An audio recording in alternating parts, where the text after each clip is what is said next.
Hey, what's going on, everybody? Really excited about the next guest, Michael Pinckney, former Hurricane. Mike, what's going on now? How you doing, bro? I'm good. Good, man. I'm glad you're here. There's a lot to talk about. I guess I just want to start, Mike, just kind of what you're up to right now. Where are you at, and kind of how's things going for you right now? Now everything going good, man. I'm actually I'm in Saskatchewan, Regina. I'm up here with the Rough Riders. I just got up here like 2 weeks ago, so I'm just taking the little Canadian route right now. What's it like there? Initial impressions, and just kind of what do you kind of It's hear, and different. also what have you heard about playing in the CFL there? So my biggest thing right now is, I got to get film. You know what I mean? I hit up a lot of teams. They're interested, down south, but I don't have the film right now. So I'm like, me and my agent had a conversation. Like, listen,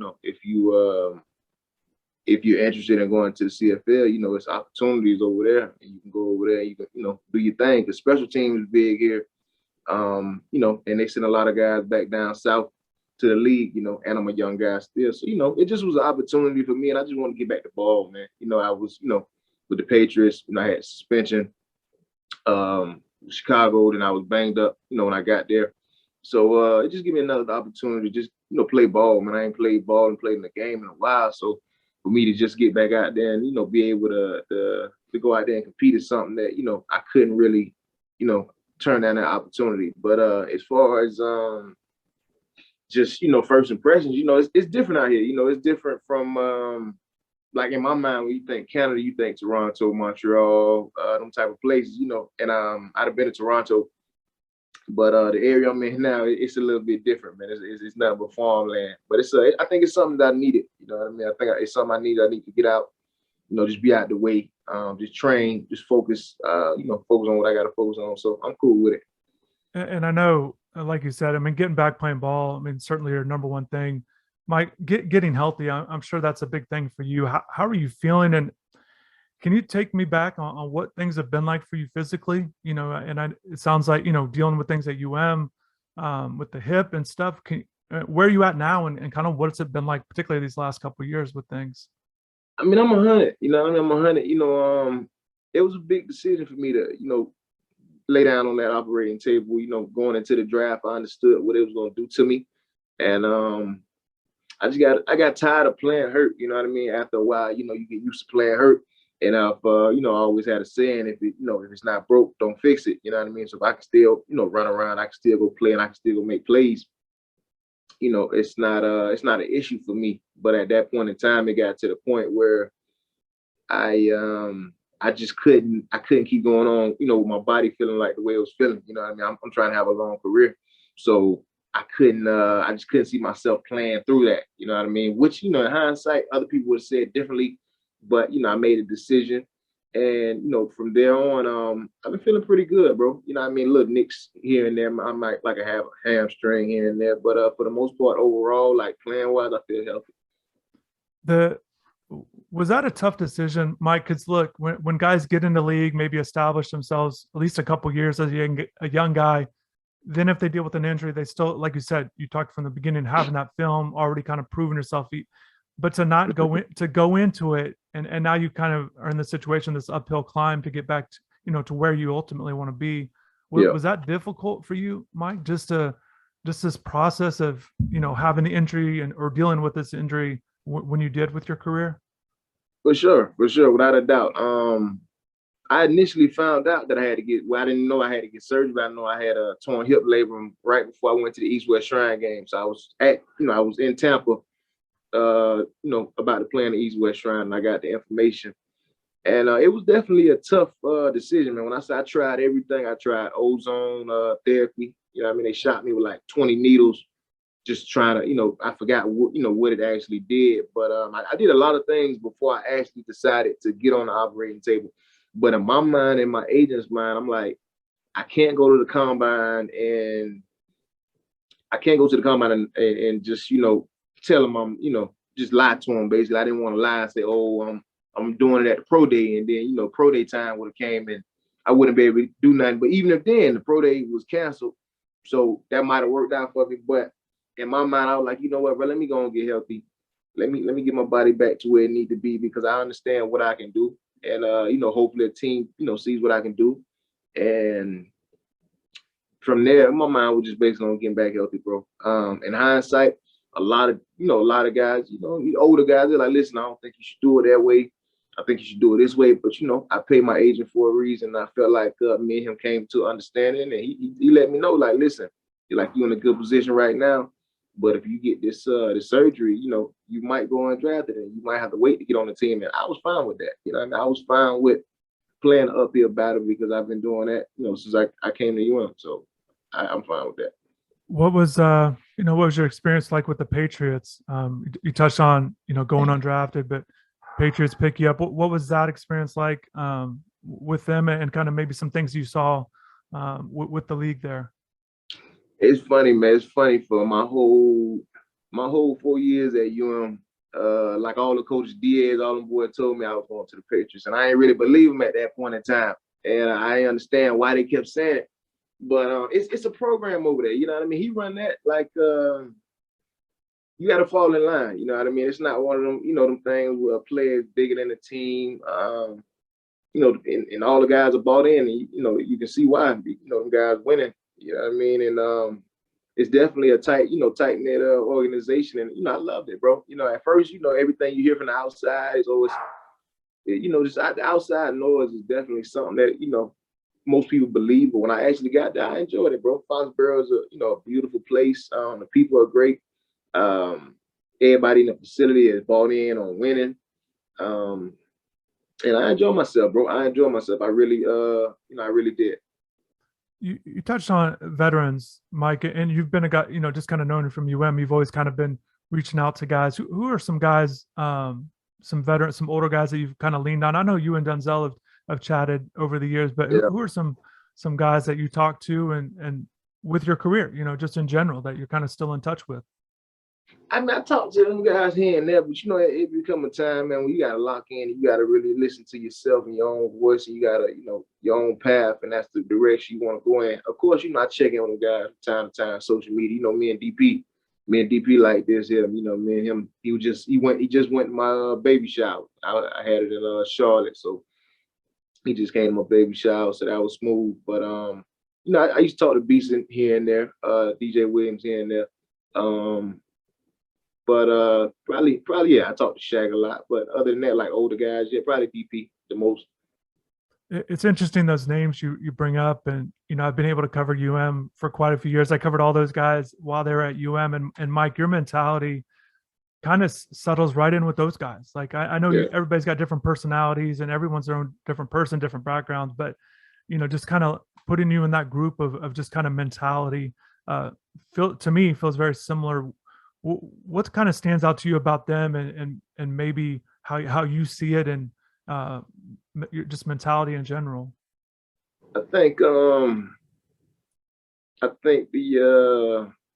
mentality that you see, the similar mentality type of thing is just the willingness to win, and just not settle.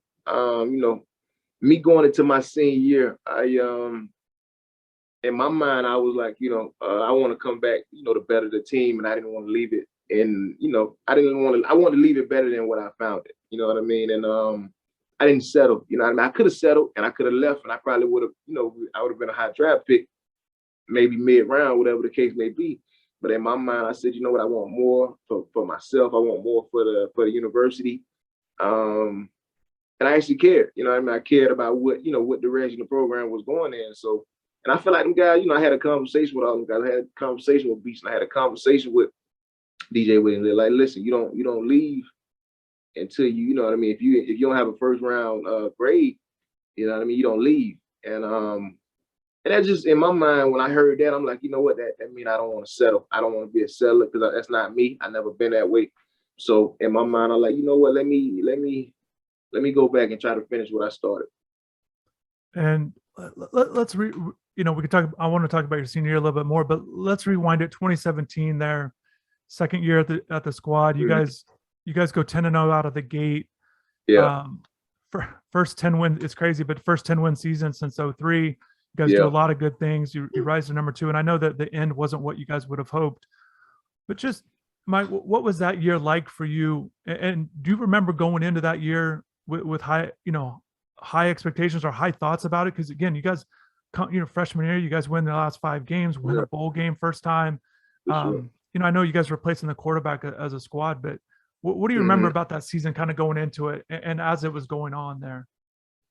Man, I ain't gonna lie, man. I thought that I thought we was back in effect. I thought we was back to playoff time. You know what I mean? Just like you said, we won them last 5 my freshman year, and we was starting to heat up. You know what I mean? We had guys that was on the bench that was, you know what I mean, that was star players. You know, we like them guys ain't played yet, and we got these guys that's already, who they are. So, the big question was, who the quarterback was going to be. And I think Malik was so hungry that year.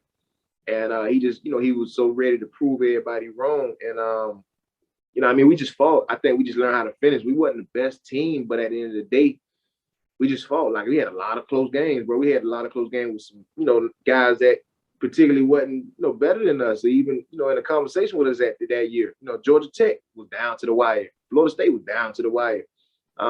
We lost to Pitt, you know what I mean? So I feel like that year was it was definitely it was an experience, bro. I think, guys like Jaquan Johnson, Mike Jackson had, damn near they had like real, star type years that year. So it was an experience, bro. Just the campus was different. The campus was different. When I tell you, it felt like we was the champions before we were the champions. I mean, we was walking around campus, everybody excited, teachers excited. It was definitely an experience, though.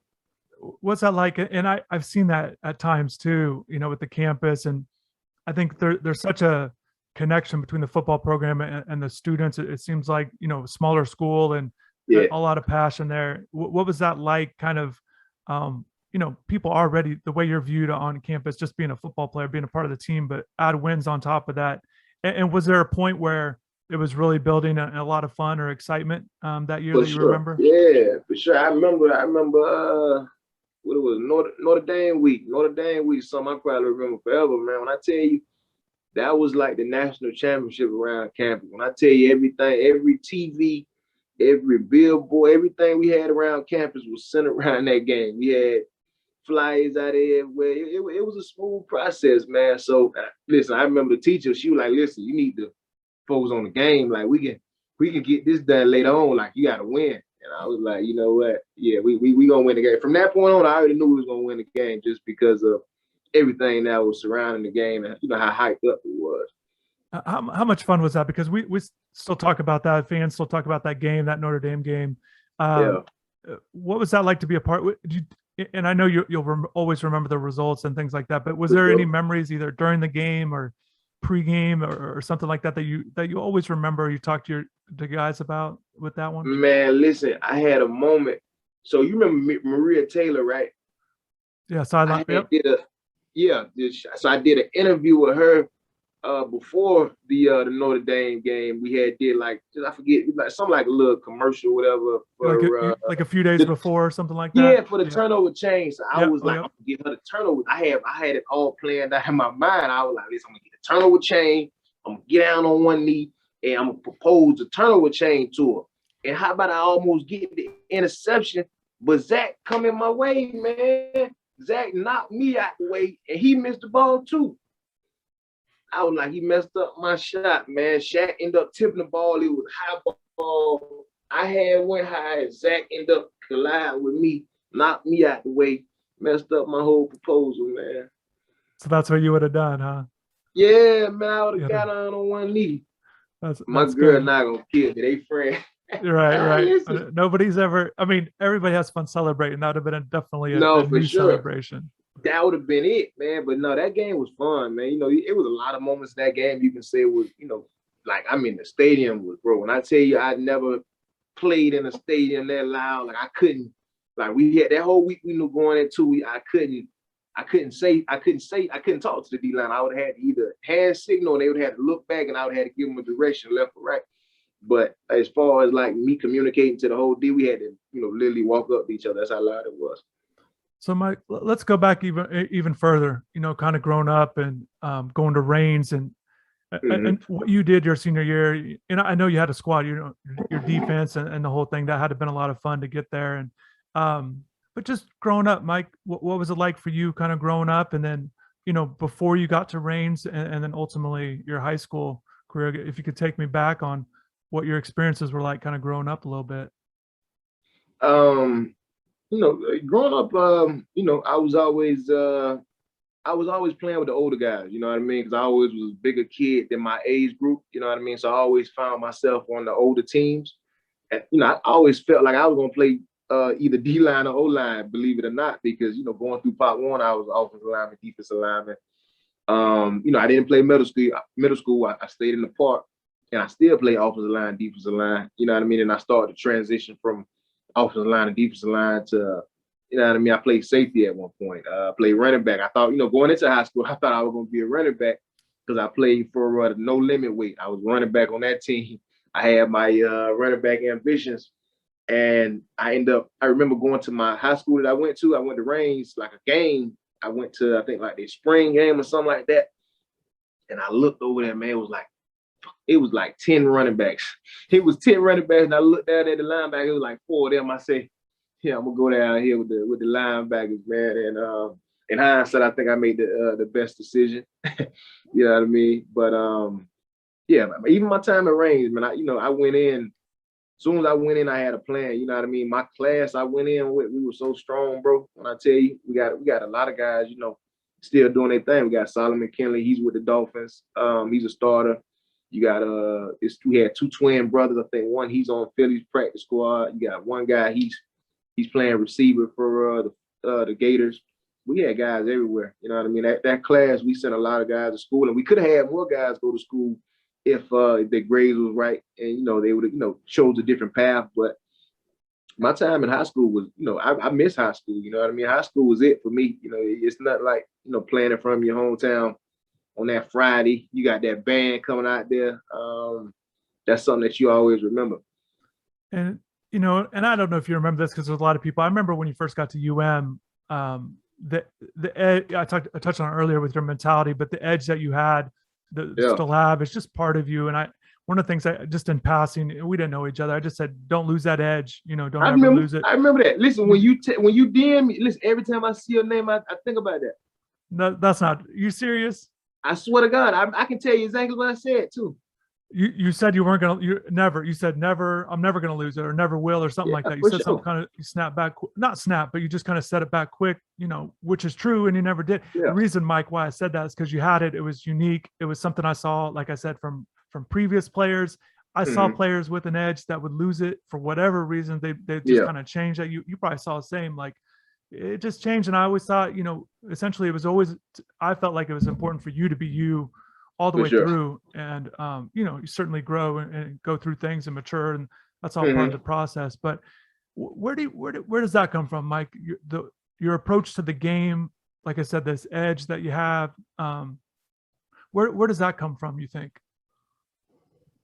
I think my desires, bro. My desire is to want more. I think my desire is to want more, and I think I like to win. You know what I mean? I like to win, and I like to prove myself wrong before others. You know what I mean? So I always went into UM. I wasn't, I was talked about as a decent player, but they didn't expect me to do what I did coming in. And I had a chip on my shoulder, and I still got a chip on my shoulder. You know what I mean? They was like, oh, he's going to sit down for 2-3 years, and then he's going to get, started playing. I'm like, well, damn, how you got these other guys coming in and they can play right away, but I got to sit down for 2-3 years, and I might not be as good as I am, and that kind of rubbed me the wrong way. And that was the start of that social media thing. You know what I mean? I started that when we first got in. I was more of these guys getting up on Twitter and huddling up and being fake reporters and saying what they feel about guys. And I think I end up seeing something. That's why I kind of try to stay off of it. I like, you know what? I'm gonna go handle my business. You know what I mean? I'm gonna go handle my business. I'm gonna give you everything I got. And that's what I did. And I kind of played with that chip on my shoulder from that point on, And also, just kind of recapping, you guys, essentially you lead the team. I know you had other players, but you helped lead that team to state championship game. Then you enroll early. Yeah. And it felt like at UM, it didn't take but a week or two that it was like, okay, well, Mike and Shaq too, you guys are going to start. I know you guys had to work your way into it, but then essentially, it didn't take 2 or 3 years. It barely took 2 or 3 weeks once practices started, and it wasn't just it wasn't like a fake promotion. Like you're making plays, you know. And I think that It was always was a something. fake promotion at first. It was. So it was. So me and Shaq, Diaz put me and Shaq. I remember it was a scrimmage, and he put me and Shaq was like at, fourth string. At least I remember this to this day. Okay. Shaq, so me and Shaq was roommates. So he was pissed. Like when the depth chart came out for I think like a scrimmage, he was pissed. Shaq was pissed. Like Mike, they got us. We like third, fourth string. I'm like, Shaq, we freshmen. What they supposed to just put us at the top in front of everybody? He was like, they disrespecting us. I'm like, nah, man, that ain't it, man. So I was like, listen, we're gonna just work, man. We're gonna work. And initially, he put us in the starting lineup to piss the older guys off. But it ended up actually working out in our favor because we ended up making the plays. I mean, every night. I remember we was in the dorm room, we going over plays. Hey, what you got on this? What you got on that?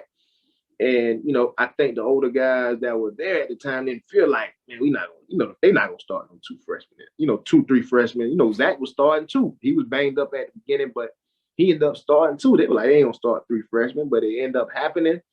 And we just like, we ain't giving it back. Shit, I'm not going back there. Like, you're not gonna give me a starting job and I'm gonna give it right back to you. No, I don't. Yeah, I never seen myself. We ain't even have to say nothing. We were like, listen, bro, we not all that going back down to the 4th string. We got a red shirt. Nah, I'm not doing that. Let's go ahead and do what we got to do. Let's keep this spot. And we had him on the ropes, and I think we tried to solidify ourselves at that moment. And Mike, in my memory, and also just kind of doing some research, just your recruitment, it seemed like from the jump early on, and I know you committed to Miami early in the process, but in interviews, you said Miami's a dream school. Certainly, sure. Anybody that's followed recruiting, they hear that and like, well, they end up going somewhere else. It's not really true, but it seemed like you were kind of locked in, and you had a head coaching change. I thought, I thought Mark Richt did a good job in saying, gave credit to Al Golden and his staff for recruiting you and Shaq. And I know you didn't play for him. You played for Mark and stuff, but he always gave credit for the previous staff for when you guys got there, that kind of thing. But what was recruiting like for you essentially though? Why was Miami, or when did Miami become a goal? And then also maybe when do you remember it kind of feeling like it could be realistic for you? I told my high school linebacker coach before I was even, getting my freshman year going, and I said, I'm going to Miami. I'm going to Miami. I'm going to get a scholarship to Miami. I'm going to play for Miami. And he was like, he said, you think so? I'm like, I know so, man. And I always, always felt that, being from the area, all my family from the area. I was born in Carroll City. So it was always a dream for me to go back and definitely play for the green and orange. And you see all the, think about it. At that point in time, I was born in 98. So at that point in time, the early 2000s, you still had that feeling of that old school Miami. You know what I mean? Everything on TV, you see the Irvins, you see the Beastons, you see the DJs, all these guys making plays. And you still had other guys early 2000s that was still balling out, doing their thing. So, I remember running around I had a Miami Hurricane jersey. So it felt like the thing to do. It felt like, hey, listen, I need to go over here and I need to make them type of plays. And I always was, some guys go to school based off the coaches. You know what I mean? Some dudes do that. And I never was that guy. I never was that guy to, I'm going to go because coach such and such is over here. I fell in love with the school. I didn't fall in love with the coaching staff. I understood that they're interchangeable. You know what I mean? 1 minute, there's a business at the end of the day. So 1 minute he might be here. He might take a job over here. You know what I mean? Whatever might happen, and their life might change. So I understood that I need to actually go somewhere where I love. I had plenty of offers from other schools. My first offer was Tennessee. You know what I mean? I was heavy on Tennessee at one point. I think they kind of had me what was the word? They kind of had me starstruck as far as everything going on at school. I was 13, 14. That was my first time being on the college campus. Tennessee tricky. They put all of the cutest girls and they put them in one place and they just have them taking you around and showing you the whole campus and, this is where you'll be going to eat at and this is where you'll be going to shower, just little things like that. So, and, but after I went through that little time, I was like, you know what, man, I still want to go, man. I'm still feeling the youth. That's what someplace I want to be, and I just want to be a part of that brotherhood. And I know you touched on Tennessee. I know you took other unofficial trips. for Did you sure. take another official visit at all No, I during? didn't. I ain't even. Did you I should think have about did it? that. I regret doing that. I should, but you got to think about. I went early, so I didn't have no time to, take a bunch of official visits. I went in early, so I'm like, man, I don't really even.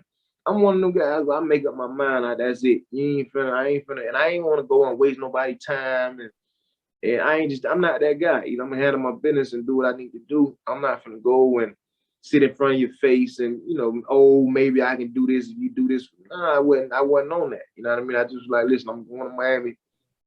I really don't want to come to y'all program and lie to y'all and say I'm thinking about it when I'm not thinking about it. But yeah, I took I went to Alabama and Florida. I went to a game up there, seen a facility. My dad wanted me to go there. But I just ain't. I wasn't Which one, feeling. Alabama or Florida? I went to Alabama. It was in Oh, Alabama. It was in you're Tuscaloosa. saying your It was, dad wanted. yeah, he wanted me to. That's when I think Vernon Hargraves and Mark Cooper was there. Okay. Yeah, that was that at that point in time. But yeah, he wanted me to go there. Just they play different over there. I mean, that's a different program. That's the closest thing to the NFL you're gonna get. You know what I mean? But I understood. I wanted my legacy to go in a different direction. You know what I mean? I wanted to bring the U back, and that was what my goal was. But yeah, as far as schools, yeah, I was so locked in with Miami, I didn't see anybody else. So we touched on 2017 again, Mm-hmm. not the ending you guys would have liked it to that like for that season. For sure. But Mike, those next 2 years, I know it had to have been rough for you, probably even looking back on it. So your junior, senior year, you guys aren't able to build on that. Um, the coaching change, Manny moves into head coach there in between seasons. And you touched on, coming back for your senior. Just what was that like?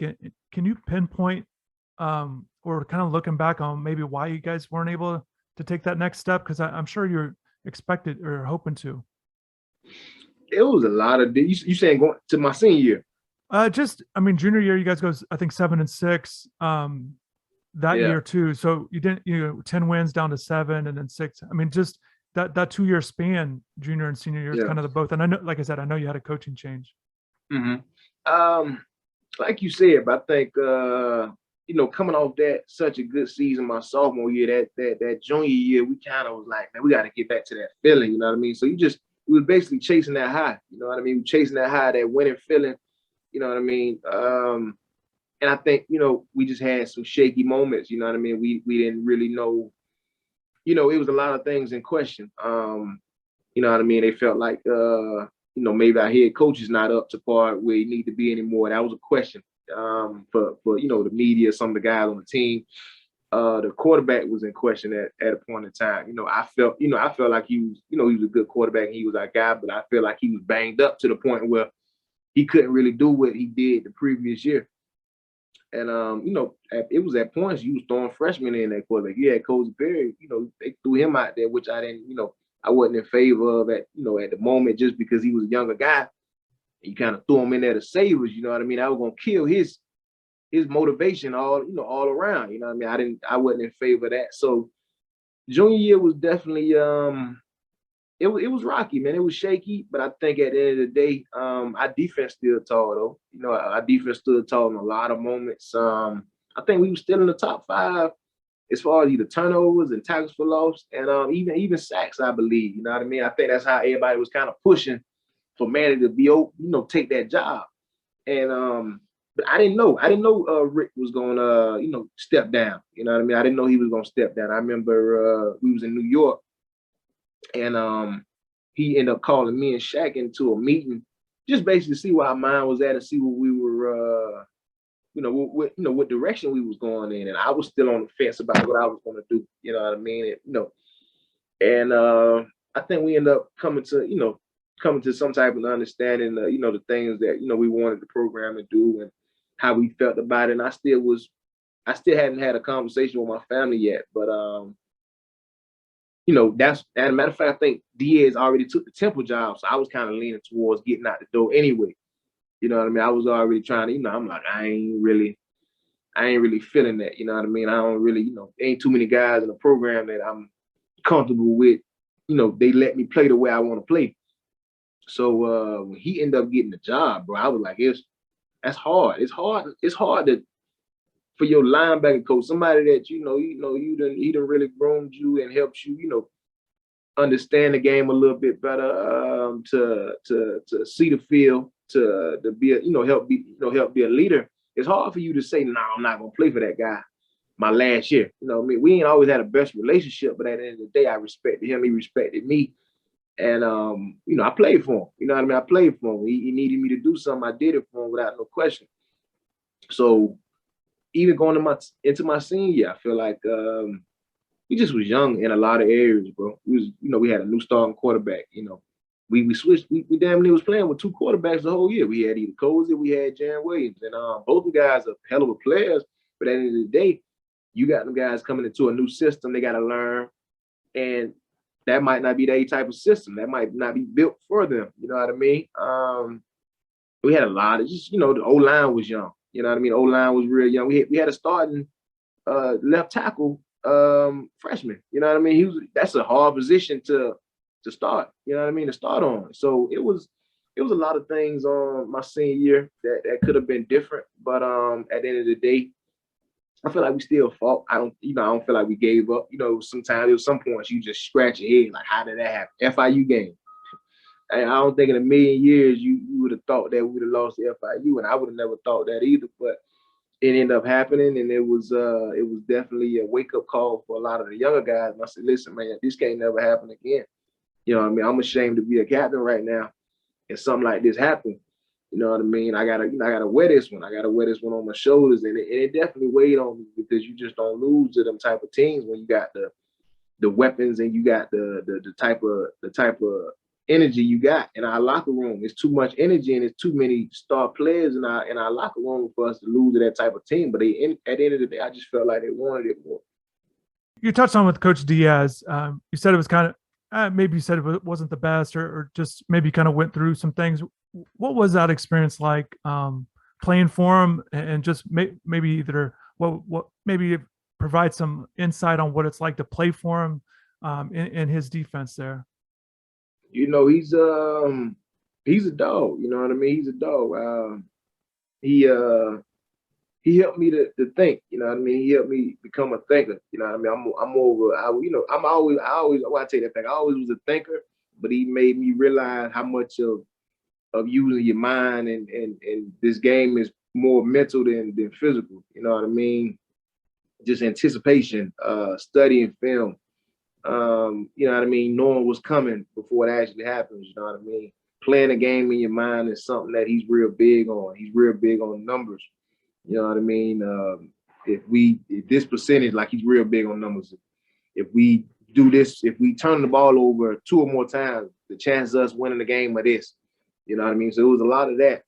And it became true. You know what I mean? A lot of the numbers that he was putting in, if we stayed at a certain point, and as far as allowing a team to rush on us, we would be in the top 5 in the ACC, and that happened every year. I think he was there. I think we were in the top 5 in all the major categories. So he definitely he let us attack. You know what I mean? We was always an attack defense, and that's something I always loved doing. You know what I mean? And I think I held on to something he said early on to me. I held on to it for a long time. You're like, listen, you're gonna go the wrong way, you gotta go the wrong way 100 miles per hour. So for me, that was like, shit, I'm already a young guy, so I can already make that excuse and say I'm going the wrong. I didn't know what I was doing and just go 100 miles per hour, and it ended up working out. Eventually, I caught on to the defense, but he let us play. You know what I mean? He wasn't one of them guys that, he zone defense. No, we were attacking. You know what I mean? One back, one gap. Go downhill, I'm better than you type of defense. So I fell in love with it. I'm I could do this all day. You know what I mean? It's some little small little parts that I wish I would, it would have been different. But as far as him as a whole and him, taking over and trying to put his mentality into a team, I feel like I was with that. Well, you touched on that senior year. What was that like? Then he moves to head coach. Blake Baker comes in at DC. I know that there was some time, and I don't know how much you want to discuss some of it, but just I know it didn't seem like it was always easy, that transition. But what was that? Maybe what can you say about that transition and what it was like? You saying from Diaz being a DC to the head coach? And Blake Baker comes in as now your DC, a new guy. he knew Manny, but you guys didn't know him in your senior year there. Nah, listen, man, Blake Baker, he ain't come in and man, be real, man. Manny Diaz was still the DC. You know what I mean? Yeah, think about it, man. When you're a DC, you can't leave that alone. You know what I mean? I feel like it was a point in time where he had to lead the defense alone to actually go help the offense because they were struggling in some areas. And as a head coach, you gotta your attention gotta be equal. But at the end of the day, you gotta think about it. They're the same person. You know what I mean? Blake Baker and they always ran the same defense. They come up from the same, the same tree. They were already together. So at the end of the day, when they had them Thursday, Friday meetings about what we plan in the game, I wasn't in a lot of those meetings, but at the end of the day, come on. Diaz is not gonna, everything that's ran goes through him. You know what I mean? So, and at some points, I feel like, if he felt like he needed to, he'll go and he'll take the mic and he'll start calling the game himself. So it was always his defense. And Blake Baker was, I respect, Baker. I miss Baker. He was he didn't come in and try to change up the way we were playing. You know what I mean? He tried to help us in every way we needed. But at the end of the day, it's hard to change the way two senior linebackers playing. And I've been playing, and the guy who taught me how to play is the head coach now. So it's hard to, it's hard to change that up. You know what I mean? He didn't come in and like, oh, you got to do X, Y, and Z. Like, no, listen, I can help y'all in, in some areas that I feel like y'all can get better and improve in, and, just keep playing the way you plan. Just make plays. You touched on that other senior linebacker. You touched on him a few times here. I can't believe we've gone this long without talking about Shaq. Yeah. Just what's your relationship like with them today? What was it like early on? You touched on spring ball there. You guys are roommates, but and then what did you know about him maybe before then, or first impressions? Do you remember the first time you met Shaq? Man, listen, the first time you gotta understand, me and Shaq, high school's 15, 20 minutes apart from each other. So I knew about him. We knew about each other before we even met each other. You know what I mean? We had mutual friends at the time. It definitely was a competition, in the city as far as like who was gonna be the better linebacker coming out.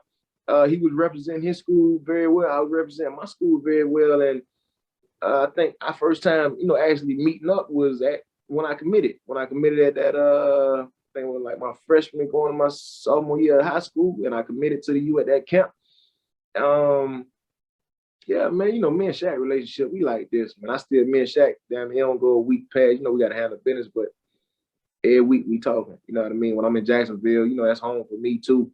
So I'm going to his house. We might go grab something to eat.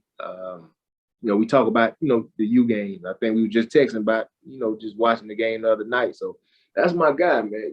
I'm glad me and him had that experience together in college. It was definitely a one that I'm always remember. And that's still my brother, you know what I mean? We still train together. We still talk together. He called me. We'd call each other and sit on the phone for damn near 2 hours. You know what I mean? That's my guy. And it's just kind of, again, outside looking in, the two of you in a way different, but in a way so similar. I think that's, and you probably, there's certain things that you guys are different and similar. I'm sure you would say that on and off the field, just kind of, but you guys work together, obviously on the field really well. And like you said, off the field, on point as well. Yeah, just Mike, you said just I don't know how much you've been able to watch them this season. Kind of your impressions of what's kind of going on at right now. I don't know. I've been so involved in what I got going on, but I mean, they just got to find. I feel like the previous year, I feel like they end up like the year before this when they end up finding King. They found a diamond in the rough. King came in, he was everything he needed to be, and I feel like this year coming up, I mean, me honestly, it feel like too much was put on him to do so much. You know what I mean? And coming off of ACL injury, that's a major surgery. Guys don't understand. You see guys coming back so quickly from ACL injuries, but that's not the case with everybody. And he's a mobile quarterback. You know what I mean? He made his bread and butter by moving around the pocket, making these throws, making these runs to get us first and second downs in these critical situations. But now you playing teams that can. I feel like that was even our problem. You know what I mean? Me and Shaq's problem. We had too much film at one point. You know what I mean? You got so much film that I can go back to 2016 and see what you know what I mean, what you struggle on at some points. So once you get that much film, a team can, you know what I mean, I can turn on that clicker and, you know what I mean, the film don't lie. So I can find out what areas, you know, what you like to do, what you're not good at, you know, what you're great at. You know what I mean? So I feel like teams starting to figure it out a little bit. I mean, you got these first rough couple games. You got Alabama. You got all the other teams that, you know, you're playing that's tough, and he's taking a beating. You know, he's already beat up, and then you got to find the defense. You got to find a new identity. You know what I mean? I hate him not tackling well, and you playing some guys that, you know, some guys are younger. Then you got a bunch of vets on the team. So I feel like they just got to get back to the basics. You know what I mean? I feel like he's gonna end up, you know, doing that. I feel like, you know, this last game they had, the blowout, I feel like that was a feel good game. You know what I mean? That was get them back into the direction they need to go in. And I still believe in them. You know what I mean? I feel like they haven't even started ACC play. You know what I mean? So this gives King enough time for him to get healthy. He took last game off. You know, the defense, they flew around and they made plays. You got the young guys getting in, they're getting reps. So I feel like, you know, once they get an ACC play, they're going to be settled in by that. A lot is made of the linebackers. Any impressions of those guys? Have you been able to watch much of those guys, or you know, if there's anybody on defense too, Mike? Is there anybody on defense that catches your eye, or you know, I love all them guys, man. You know, because I played with the majority of the ones that start. You know, Zach McLeod, he's still holding it down, doing this thing. You know, I tell him, I say, man, listen, you can't do no more time in school. You got to come out of school. You got 5 degrees. You look 30. You know what I mean? You ain't supposed to be out here playing with these kids. You know what I mean? But no, that's my guy, man. He, you know, that's a big change for him. You know, I always felt like that would have been a better change for him, because he's one of the guys. He's so strong, man. He's strong, man. You look at him, he's so built, man. He just started lifting weights not even 2 years ago. You know what I mean? His body was kind of messed up to the point where he couldn't actually lift weights. So now he's getting that chance to lift weights and be in that weight room, and he done completely transformed. Man. He looked like an action figure. You know what I mean? So for a guy like that to be a leader on the team, I think he's holding it down. You got the rest of the guys in the you know, D line that's holding it down, but I played with all them guys, so I understood that all them guys was gonna be good players.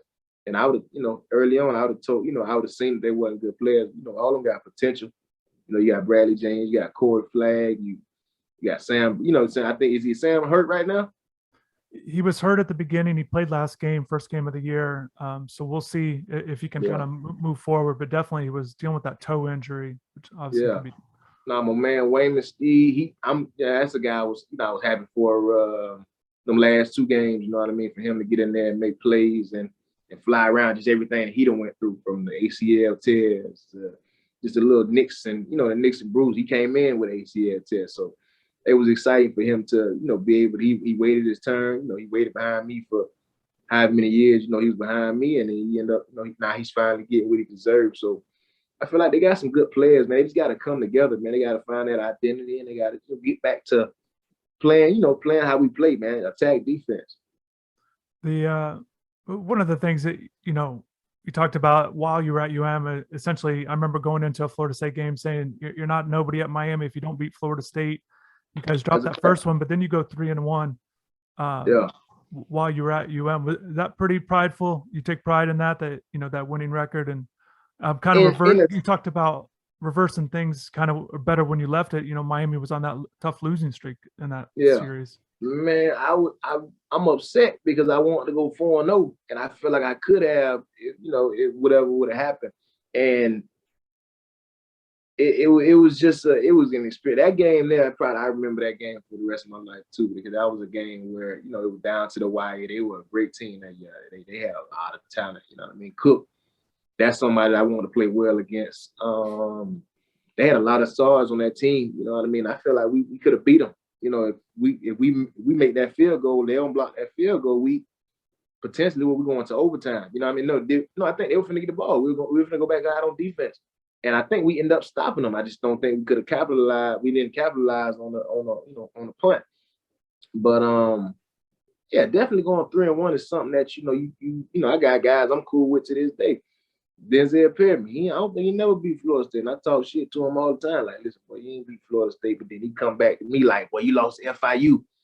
Now I got a hold that. That's what I told you. I got a hold that one. But no, I definitely beating them guys. You know, you definitely want to beat them guys. You definitely want to beat them guys over there because that's something that you know. At the end of the day, you better talk about that for years. You know. Well, good, Mike. I think that's about it, man. We touched on so much. I feel like we could keep going. There's a lot to talk about. And I said from the jump, I just appreciate your time for doing this. I know you got a lot of supporters. Looking forward to seeing how your career continues, and good luck in Saskatchewan there, and the CFL. Keep doing your thing. And as always, you know, keep having that edge for sure. For sure. So I'll let you get going. Weight, bro? What's that? You lost some weight. I did, man. I did. Yep. How much you lost? A few pounds. And then I got this thing going. I got this Mike Pinckney thing going. I see you with the beard now, man. You all salt and peppered out. You got that great wolf thing going on. Yeah. No, getting a little older. I got gray all in my beard, man. I'm getting old too. Hey, people ask me about, you know, why the beard or whatever. And do I like it? Hey, this is what I'm doing. You know, that's my answer. For sure. Man. Here's what it is. You know, what I feel like doing right now. And the ladies love it, I bet. Laying it out there. So, well, good. You know what? I'm gonna send you my package when I'm finna start my own beard oil, man. So when I grab something, I got you, bro. I appreciate that. Don't back down on that. I'm gonna take care of that. I got you for sure. Okay, Mike. Hey, I'll let you get going though. Appreciate your time. I appreciate you, Chris, but you good.